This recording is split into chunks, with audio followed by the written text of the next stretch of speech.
Assalamualaikum warahmatullahi wabarakatuh. Untuk kali ini kita lanjutkan lagi pembahasan kita tentang akuntansi keuangan, yang mana pokok pembahasan hari ini kita membahas tentang pengeluaran, pemeliharaan, pengembangan, dan penghentian aset tetap. Tujuan pembelajaran diharapkan yaitu yang pertama, peserta didik mampu mendeskripsikan pengertian pengeluaran dan penghentian aset tetap. Berikutnya adalah peserta didik mampu mengidentifikasi jenis-jenis pengeluaran aset tetap. Dan selanjutnya peserta didik mampu mengidentifikasi jenis-jenis penghentian aset tetap. Kemudian peserta didik mampu melakukan perhitungan dan pencatatan pemeliharaan pengembangan aset tetap. Dan yang terakhir adalah peserta didik mampu melakukan perhitungan dan pencatatan penghentian aset tetap. Materi pokok dalam pembahasan kali ini yaitu yang pertama, deskripsi pengeluaran dan penghentian aset tetap. Berikutnya, jenis-jenis pengeluaran aset tetap dan jenis-jenis penghentian aset tetap. Kita bahas dulu pengeluaran dan penghentian aset tetap. Bahwasanya perusahaan dalam menggunakan aset tetap dalam kegiatan usahanya seringkali membutuhkan perawatan agar dapat menggunakan aset tetap tersebut selama masa waktu yang dibutuhkan. Sehingga perusahaan selama memakai aset tetap itu akan melakukan pengeluaran-pengeluaran, contohnya seperti ada reparasi, penambahan, ataupun perbaikan. Sedangkan penghentian aset tetap dapat terjadi pada saat aset tetap tersebut belum habis masa pakainya ataupun sudah habis masa pakainya. Yang kedua yaitu kita bahas tentang jenis-jenis pengeluaran aset tetap. Ada dua jenis pengeluaran aset tetap, yang pertama pengeluaran modal dan yang kedua adalah pengeluaran penghasilan atau pengeluaran pendapatan. Yang pertama tentang pengeluaran modal. Pengeluaran modal merupakan pengeluaran yang manfaatnya dapat dinikmati dalam waktu lebih dari 1 tahun. Pengeluaran modal ini terdiri dari yang pertama pengeluaran untuk mengganti komponen yang rusak. Sehingga pencatatan jurnalnya adalah akumulasi penyusutan aset tetap pada kas. Yang kedua adalah pengeluaran untuk perbaikan. Jurnal pencatatannya adalah aset pada kas. Selanjutnya adalah pengeluaran untuk penambahan. Jurnal pencatatannya adalah aset tetap pada kas. Yang berikutnya pengeluaran penghasilan atau pengeluaran pendapatan. Yang dikategorikan sebagai pengeluaran penghasilan yang pertama adalah pengeluaran untuk pemeliharaan. Pencatatan dalam jurnalnya yaitu beban pemeliharaan pada kas. Berikutnya adalah pengeluaran untuk reparasi. Jurnal atau pencatatan dalam jurnalnya yaitu beban reparasi pada kas. Yang selanjutnya kita bahas tentang jenis-jenis penghentian aset tetap. Yang pertama penghentian aset tetap karena dijual. Sebagai contoh, sebuah mesin dibeli tanggal 1 April 2016 dengan harga perolehan 14 juta rupiah.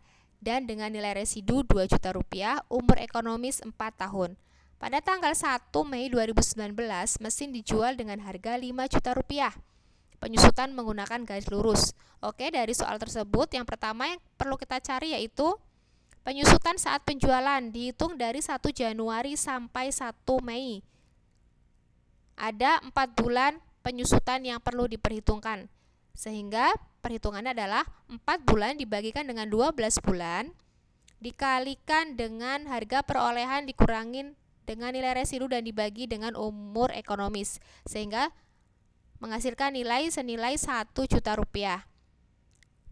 Pencatatan dalam jurnal di tanggal 1 Agustus yaitu beban penyusutan mesin pada akumulasi penyusutan mesin senilai 1 juta rupiah.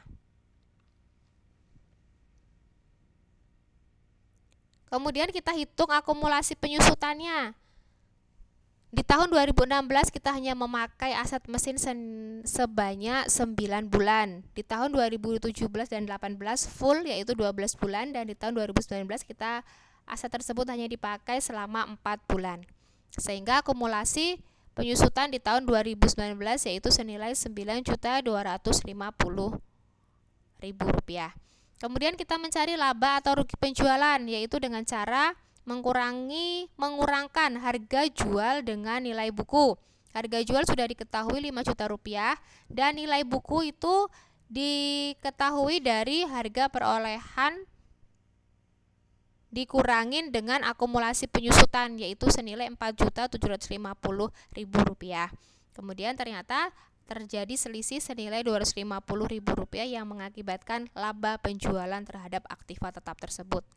Sehingga jurnalnya yaitu kas senilai 5 juta, akumulasi penyusutan senilai 9.250.000 berada di posisi debit dan laba penjualan serta mesin berada di posisi kredit. Penghentian berikutnya yaitu penghentian aset tetap karena rusak. Sebagai contoh, 1 September 2014 dibeli sebuah mesin dengan harga perolehan Rp45 juta dengan umur ekonomi 10 tahun dan tanpa nilai residu. Di tanggal 3 Juni 2019, mesin tersebut terbakar dan dibuang. Biaya pembuangan senilai 1 juta. Mesin tersebut disusutkan dengan metode garis lurus. Yang harus kita cari yang pertama sama saja, yaitu penyusutan mesin hingga penghentian. Mesin tersebut digunakan yaitu 1 Januari 2019 sampai 3 Juni 2019. Sehingga ada 5 bulan di tahun 2019.